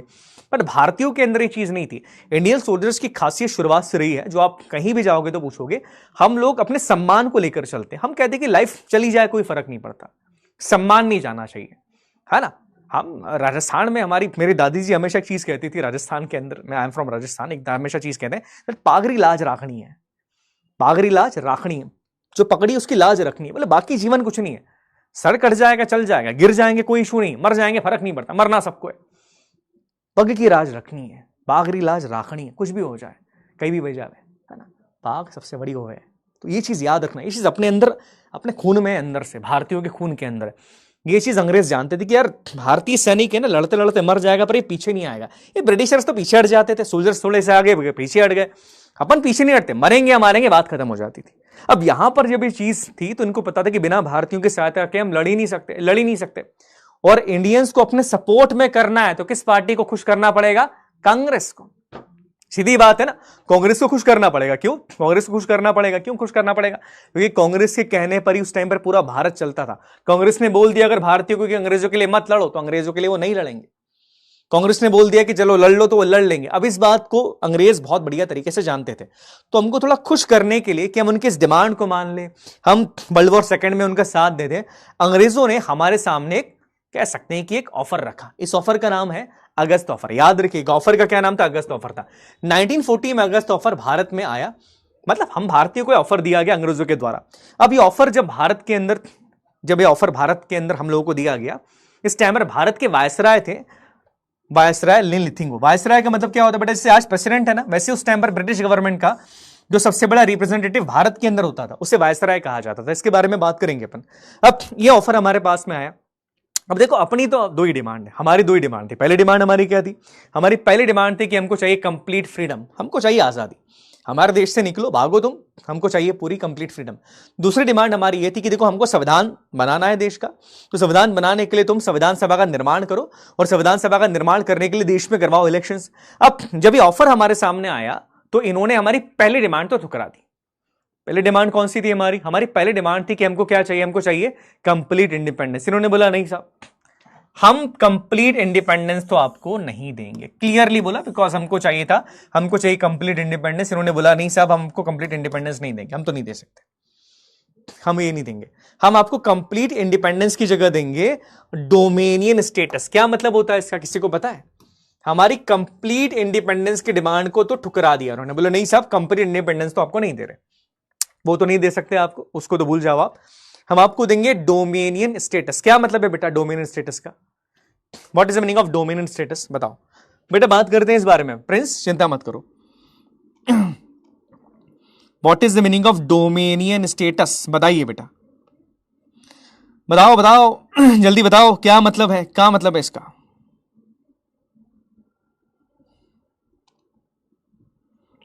What is the meaning of dominion status? क्या मतलब है डोमेनियन स्टेटस का? सोचिए जरा इस बारे में, इंपॉर्टेंट है। हाँ जी, सुना होगा इस बारे में, नहीं सुना है तो मैं बताऊंगा इसे।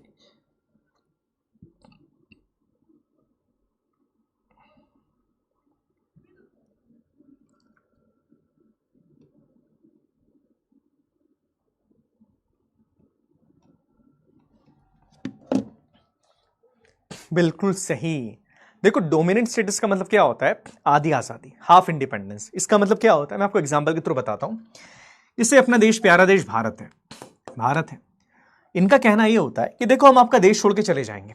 इन्होंने बोला हम आपका देश छोड़ के चले जाएंगे, आप अपनी सरकार बना लो, अपना संविधान बना लो, पर आप जो भी डिसीजन लोगे वो फाइनल डिसीजन आपको हमसे पूछ के लेना पड़ेगा।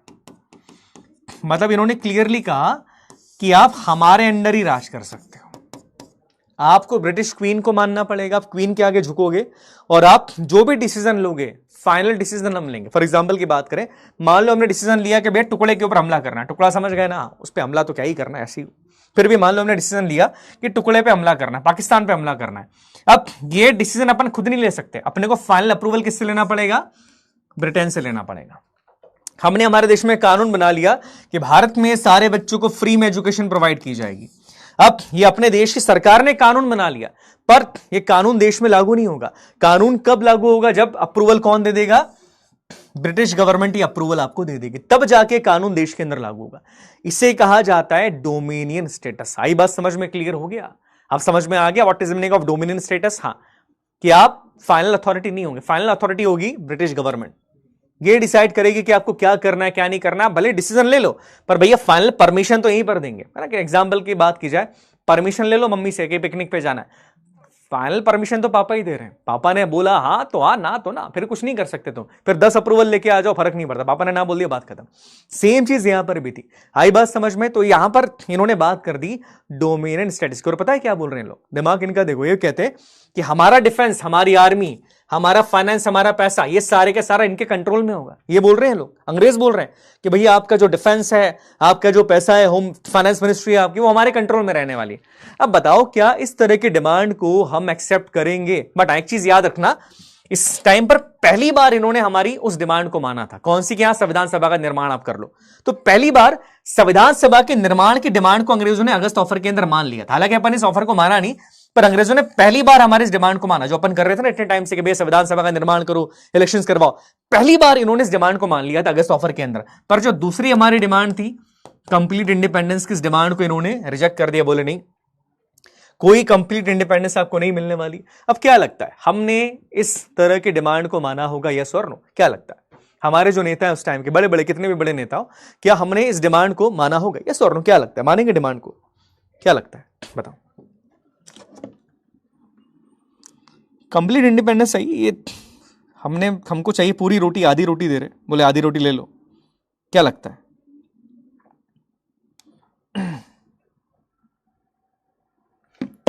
ऑब्वियसली नॉट यार। सी नहीं माने। हमारे नेताओं ने बोला नहीं यार ये तो आप गलत कर रहे हैं आप, और हमने इस डिमांड को कर दिया पूरी तरीके से रिजेक्ट। याद रखना, हमने अंग्रेजों की इस डिमांड को पूरी तरीके से कर दिया रिजेक्ट। बोला नहीं, हम तो नहीं मान रहे डिमांड को। आप चाहे जो कर लो, बट आपकी इस तरह की जो डिमांड है, आप चाह रहे हैं कि हमको हाफ इंडिपेंडेंस आप दे दोगे। हाँ भले हमको डिमांड, आपने भले हमको परमिशन दे दी कि भारत का संविधान बनाने के लिए संविधान सभा का निर्माण कर लो, पर हम आपकी इस डिमांड को करते हैं रिजेक्ट। और हमने इनकी डिमांड को कर दिया रिजेक्ट। अंग्रेजों के अंदर थोड़ा सा अहंकार था, इनको लगा ठीक है कर दो रिजेक्ट, हमको क्या फर्क पड़ता है, हम तुम्हारे बिना वॉर जीत जाएंगे। अंग्रेजों को क्या लगा, ठीक है बिना भारतीयों की सहायता के हम वॉर जीत जाएंगे। क्योंकि उस टाइम पर वर्ल्ड वॉर जब सेकंड शुरू हुआ ना, तो शुरुआत के 3-4 महीने कुछ भी नहीं हुआ, वॉर केवल नाम के लिए चल रहा था। बाद में जापान ने हालत खराब कर दी ब्रिटेन की। अब क्या होता है 1940 के अंदर, मतलब तकरीबन एक थोड़ी टाइम बाद आप देखोगे 1942, 1-2 साल के अंदर जापान ने ब्रिटेन की हालत खराब करके रखी है। जापानीज आर्मी लगातार आगे बढ़ती जा रही है। जापान भी वर्ल्ड वॉर सेकंड के अंदर है और ये ब्रिटेन के अगेंस्ट जापान है। तो ब्रिटेन को लगा कि ठीक है अगस्त ऑफर रिजेक्ट कर दिया इन्होंने हमारा, हमको क्या फर्क पड़ता है, हमको क्या जरूरत है इनकी। पर कुछ ही समय के बाद with in 2 years Japanese army ने हालत खराब करके रख दी ब्रिटेन की और उसके साथी सेनाओं की। आप देखो इस मैप को, आप देखो, मैं चाहता हूं कि इस मैप को आप देखो। ये जो रेड वाला एरिया देख रहे हो बेटा, ये पूरा रेड एरिया जापानीज आर्मी ने जीत लिया था। सोचो कितनी बड़ी बात है, जरा सा छोटा सा देश है जापान, ये पूरा रेड एरिया जो मैप पे आप रेड देख रहे हो ना, ये पूरा रेडिश एरिया जापानीज आर्मी ने जीत लिया है। जापान के कंट्रोल के अंदर आ चुका है पूरा एरिया है। कितनी बड़ी बात है, इतना पूरा एरिया जापान के कंट्रोल के अंदर आ गया। अब यहां पर यह था कि जापान पहुंच गया यहां तक, ये देखो यहां तक जापान पहुंच गया। अब अंग्रेजों को लगा डर, बिकॉज अंग्रेजों को पता है कि अगर जापान भारत में आ गया भैया, फिर तो जो इंडियंस है, खास करके इंडियन नेशनल कांग्रेस, वो किसका साथ देगी, वो जापान का साथ देगी। और जापान की सहायता से ये भारत से हमको भगा देंगे भाई। और जापान हमारा दुश्मन है और जापान की सहायता से भारत से हमको भगा सकते हैं। अब ये डर अंग्रेजों को सता रहा है। बोले यार जापान तो यहां तक आ गया, और अगर अब इंडियंस ने हमारी मदद नहीं करी तो जापान भारत में कभी भी घुस जाएगी जापानीज आर्मी, और जापानीज आर्मी की मदद सारे भारतीय करेंगे और सारे ब्रिटिशर्स को जापानीज आर्मी की मदद से भारत से भगा देंगे। अब ये बात ब्रिटिशर्स को सता रही कि क्या किया जाए, क्या किया जाए, क्या किया जाए। अब इसी डर से ब्रिटिशर्स क्या करते हैं, हमारे पास फिर से एक ऑफर भेजते हैं। फिर एक ऑफर भेजा इन्होंने हमारे पास, डर लगा, डर में ऑफर भेज रहे हैं। बोला ठीक है भेजो ऑफर। इस ऑफर का नाम था क्रिप्स मिशन। एक दादाजी को भेजा गया ना, इनका नाम था सर स्टीवर्ट क्रिप्स। नाम याद रखिएगा, 1942 के अंदर क्रिप्स मिशन भारत के अंदर आएगा। सुनो इसको डिटेल में अपन इतिहास में और पढ़ेंगे, अभी अपन केवल पॉलिटिकल साइंस के हिसाब से पढ़ रहे हैं। ये मिशन भारत के अंदर आता है। इस मिशन को लीड कौन कर रहे हैं भैया, एक दादाजी कर रहे हैं जिनका नाम है सर स्टीवर्ट क्रिप्स। याद रखना इन्होंने लीड करा है ना, ठीक है याद रखिएगा। अब इन्होंने लीड करा, ये मिशन भारत के अंदर आया। बोले भैया हमारा साथ दे दो। जापान आ रहा है, हमारा साथ दे दो। हमने बोला साथ हम दे देंगे, आपका क्या दिक्कत है, हम साथ देंगे, कोई दिक्कत नहीं। आप साथ चाहिए, साथ क्या, आपका जन्म जन्म तक साथ दे देंगे, कोई दिक्कत नहीं। पर सवाल यह है, ध्यान से मेरी बात सुनिएगा, आप हमको क्या दोगे? बोला आपकी डिमांड क्या? हमने बोला देखो हमारी तो दो डिमांड है। पहली डिमांड हमारी है कि भारत को करो आप आजाद। आजाद मतलब what we want the complete independence. हमने बोला हमको कंप्लीट इंडिपेंडेंस चाहिए, हमको पूर्ण आजादी चाहिए, हमको कुछ नहीं चाहिए। दूसरी बात, हमको संविधान सभा का निर्माण करके दे दो और हम देश का संविधान बनाएगी संविधान सभा। अब ये जो दादाजी आए साथ में स्टीफर्ट क्रिप्स, इन्होंने बोला कि देखो भैया दूसरी डिमांड तो हम कर लेंगे आपकी, दूसरी डिमांड आपकी स्वीकार है। आप जो बोल रहे हो कि संविधान सभा का निर्माण किया जाए, बोले वो डिमांड हम स्वीकार करते हैं आपकी, करो आप संविधान सभा का निर्माण, कोई दिक्कत नहीं है। देश के संविधान का निर्माण करो, संविधान सभा का निर्माण करो।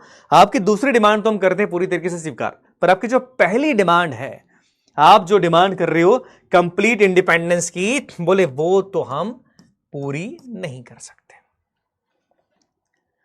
क्रिप्स मिशन के अंदर भी हमारी जो डिमांड थी कंप्लीट इंडिपेंडेंस की, इसको इन्होंने कर दिया रिजेक्ट। बोला नहीं साहब वो तो हम नहीं कर सकते, और आपका डिफेंस सेक्टर तो हमारे अंडर ही रहने वाला है, कुछ भी हो जाए आपका डिफेंस तो हमको चाहिए।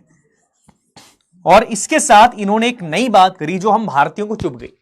ये नई बात क्या थी? ये था राइट टू सिकेट। किसी ने शब्द के बारे में सुना? राइट टू सिकेट क्या होता है? ये भारत को तोड़ने की साजिश थी जो क्रिप्स मिशन के अंदर ये लोग लेकर आए थे। इन्होंने बात करी राइट टू सिकेट की। राइट टू सिकेट क्या होता है, कोई बताएगा मुझे? किसी ने सुना है इसके बारे में? What is meaning of right to secede? कोई सुना है इसके बारे में किसी ने? राइट टू सिकेट क्या होता है? कितने बच्चों ने सुना है केवल इस शब्द के बारे में? What is meaning of right to secede? किसी ने सुना है? बताओ जल्दी। राइट टू सिकेट के बारे में बात कर रहे हैं। बहुत इंपॉर्टेंट शब्द है, बहुत इंपॉर्टेंट है भैया। शब्द तो इंपॉर्टेंट है, इंपॉर्टेंट है, एग्जाम के पॉइंट ऑफ व्यू से भी है और ऐसे भी है। राइट टू सिकेट क्या मतलब है इसका? नहीं सुना? देखो राइट टू सिकेट का मतलब क्या होता है?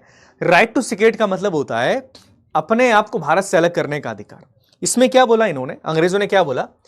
मान लो अपना प्यारा देश भारत है ना? अब अपने भारत के अंदर बहुत सारे राज्य, 28 राज्य अपने भारत के अंदर बहुत सारे राज्य हैं, है ना?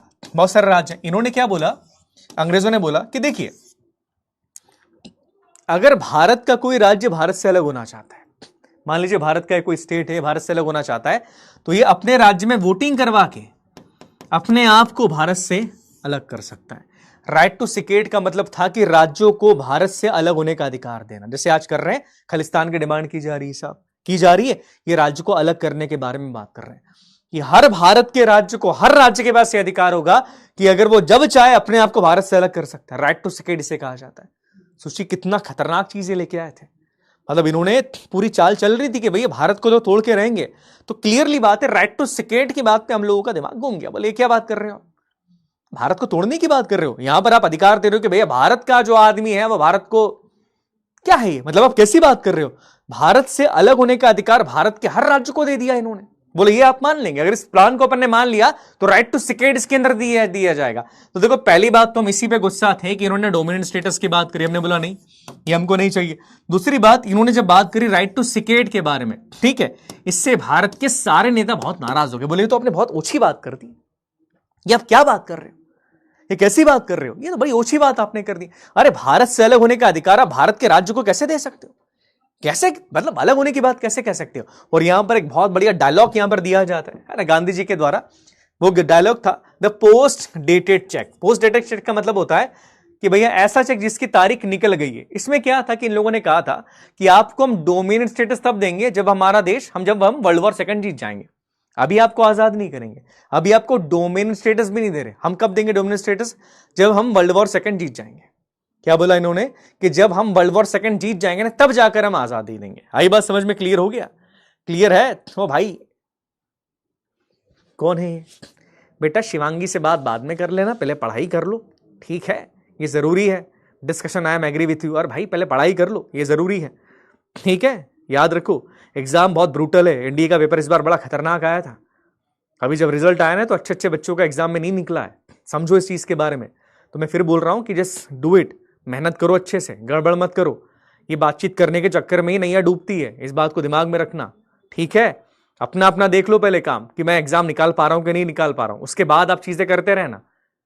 खुद की मदद कर लो पहले, फिर दूसरों की करना मदद। उस दूसरों की मदद करने के लिए बैठा हूं मैं यहाँ पे, ठीक है? हाँ शिवांगी ये है वो। भाई मत बनो कूल, ठीक है, एवरीवन इज इंटेलिजेंट, सब जानते हैं सब क्या कर रहे हैं, मत करो भाई ये चीजें, मत करो, अच्छी नहीं लगती है। अरे मैं इग्नोर कर नहीं पाता हूं ना इनको, मेरे को इनके लिए बुरा लगता है। क्या होगा कि अभी इनको लाइफ बड़ी आसान लग रही है, लाइफ बहुत ब्रूटल है, लाइफ बहुत ब्रूटल है बाहर, क्लियरली मैं कह रहा हूं, लाइफ इज रियली ब्रूटल बच्चा, बहुत ब्रूटल लाइफ है। You have to prepare for your own self, अपने आप को मजबूत बना लो। सी देखो, लड़कों के लिए खास बात बोल रहा हूं मैं, तुम कितने अच्छे हो, तुम्हारे अंदर कितने बढ़िया इमोशंस है, तुम्हारा व्यवहार कितना अच्छा है, तुम किसी से कितने अच्छे से बात करते हो, फर्क ही नहीं पड़ता। अगर जिंदगी में किसी मुकाम पर नहीं हो, तुम्हारी कोई वैल्यू नहीं करने वाला है। जब 5 साल 10 साल बाद किसी से मिलोगे ना, तो कोई तुमसे ये नहीं पूछता है कि तुम्हारा नेचर बहुत अच्छा है, सब पहला सवाल ये पूछेंगे कि और क्या कर रहे हो, क्या करते हो, कैसे हो नहीं पूछते हैं, क्या करते हो। आई बात समझ में क्लियर हो गया? तो ये चीज याद रखिएगा कि अपने आप को इस भ्रम से निकाल दो कि ये चीजें, लाइफ बहुत अलग है, बहुत ब्रूटल है, कहीं पहुंच जाओ सबसे पहले, वो बहुत जरूरी है, और इस स्टेज में डिस्ट्रक्शन बहुत ज्यादा होता है। Got it? चलो आगे बात करते हैं। ठीक है, तो याद रखना कि भैया पोस्ट डेटेड चेक कहा गांधी जी ने इसको, और गांधी जी ने इसको ये चीज कह के रिजेक्ट कर दिया। और देखो एक पार्टी ने और रिजेक्ट किया था, कांग्रेस ने तो रिजेक्ट कर ही दिया बेटा, मुस्लिम लीग ने भी रिजेक्ट कर दिया। मुस्लिम लीग कौन सी पार्टी, को बता सकता है? मुस्लिम लीग कौन सी पार्टी है बताइए? मुस्लिम लीग कौन सी पार्टी है बताइए भैया, मुस्लिम लीग कौन सी पार्टी है, कोई बताएगा मुझे?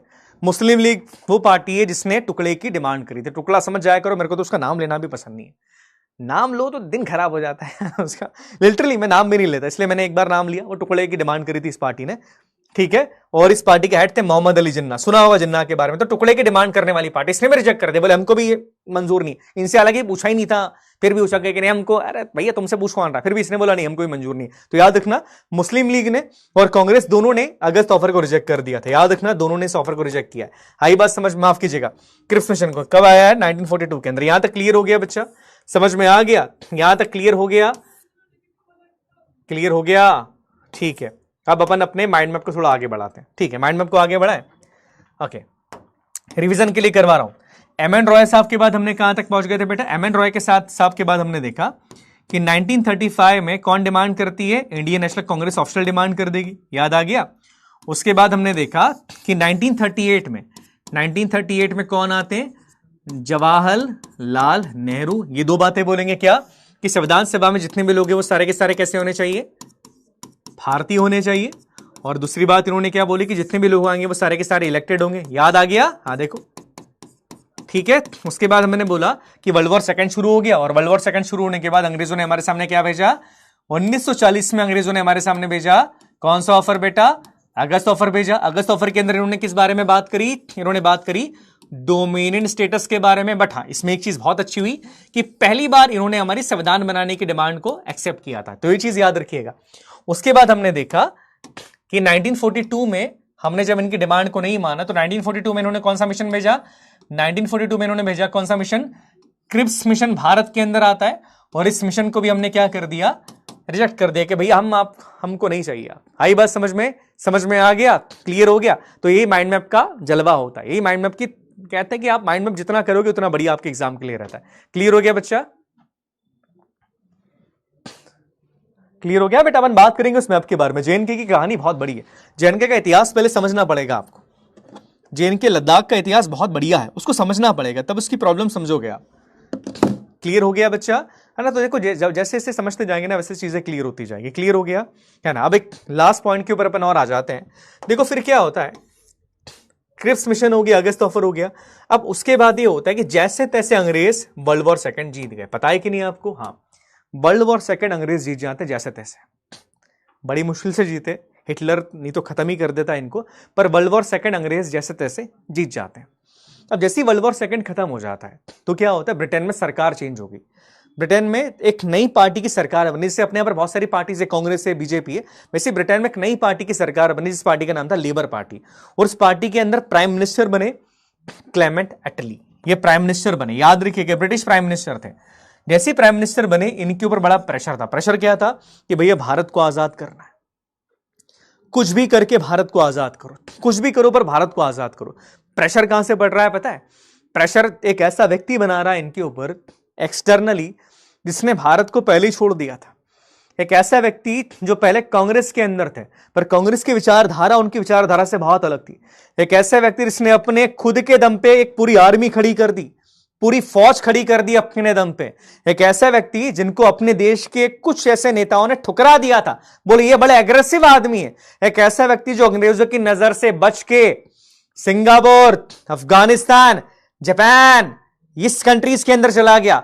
और एक ऐसा व्यक्ति जो आज भारत के हर भारतीय की, हर बच्चे की मोटिवेशन के अंदर या उनके पर्स या जितने भी तुम लोग हो, तुम्हारे पर्स में उनका एक फोटो जरूर होना चाहिए। किसके बारे में बात कर रहा हूं? मैं बात कर रहा हूं नेताजी सुभाष चंद्र बोस के बारे में। सुभाष चंद्र बोस ने जो आजाद हिंद फौज बनाई ना, उसने इनकी नाक में दम कर दिया था, दम कर दिया। तुमको क्या लगता है ऐसी आजादी मिल गई? मांगी तो मिल गई नहीं साहब। आजाद हिंद फौज के लोगों ने जब अपना खून बहाया ना, तब जाके आजादी मिली। और ये बात इनने खुद कही है कि अगर वो ना होता तो शायद मैं देश को आजादी ना करता। It was the Netaji Subhash Chandra Bose, जिनके बारे में बात नहीं करते। 15 अगस्त पे झंडा लहरा रहे हैं साहब, है ना, 26 जनवरी पे बड़ी बड़ी बातें कर रहे हैं, अरे उनके बारे में कौन बात करेगा? He was the real leader, real leader. देखो सीधी सी बात है, तुम मुझे खून दो, मैं तुम्हें आजादी दूंगा। बिना हिंसा के तुम देश को आजाद नहीं करवा सकती, ये उनकी आइडियोलॉजी थी, विच आई रियली फॉलो। तुम अगर हथियार रख के बैठ जाओगे तो दुश्मन तुमको खत्म कर देगा, फाड़ देगा तुमको कुछ ही सेकंड्स के अंदर। सीधी बात है, तुम अपने हथियार से पहले उसको खत्म कर दो। सीधे को सीधी सी बात है, जंग का रूल बहुत अलग चलता है, ठीक है, जंग का रूल बहुत अलग चलता है, तो इसको समझना पड़ेगा आपको। क्लियर समझ में आ गया? हाँ, अब ठीक है, तुम अहिंसा को फॉलो करते हो, दैट्स फाइन।